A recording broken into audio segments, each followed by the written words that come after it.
જામનગર જિલ્લામાં કૃષિ સહાય પેકેજ લેવા આવતા ખેડૂતો પાસેથી ગ્રામ પંચાયતે વેરા ઉઘરાવવાની સૂચના આપવામાં આવી છે। આ સૂચનાથી કાલાવડ ટીડીઓ દ્વારા જારી કરાયેલ પત્રએ ખેડૂતોમાં ભારે રોષ જોવા મળ્યો છે। કમોસમી વરસાદથી પહેલેથી જ આર્થિક રીતે તબાહ થયેલા ખેડૂતો પર વેરાની શરત લગાવવામાં આવી હોવાનો આક્ષેપ કરવામાં આવ્યો છે। સમગ્ર મામલે જામનગર જિલ્લા વિકાસ અધિકારીએ ખુલાસો આપ્યો છે। જામનગર ટીડીઓ અંકિત પન્નુએ આ મામલે મીડિયાને પ્રતિક્રિયા આપતા જણાવ્યું કે વેરા વસૂલાત રોજિંદી પ્રક્રિયા રાહત પેકેજ સાથે આ બાબતને કોઈ લેવા દેવા નથી।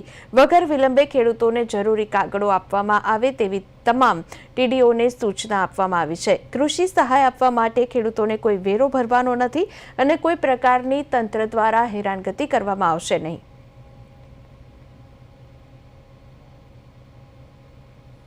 नमस्कार।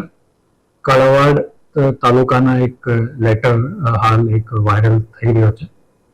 હું એના બાબત એક સ્પષ્ટતા આપવા માંગુ છું કે એમાં વેરા વસૂલાત અને જે હાલ જે સરકારની રાહત પેકેજ જે સરકારને બહાર પાડ્યું છે એમાં એક મિસઅન્ડરસ્ટેન્ડિંગ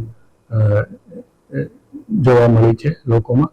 તો હું બતાવવા માંગુ છું કે વેરા એક સરકારની મારી એક રોજિંદી કામગીરી છે।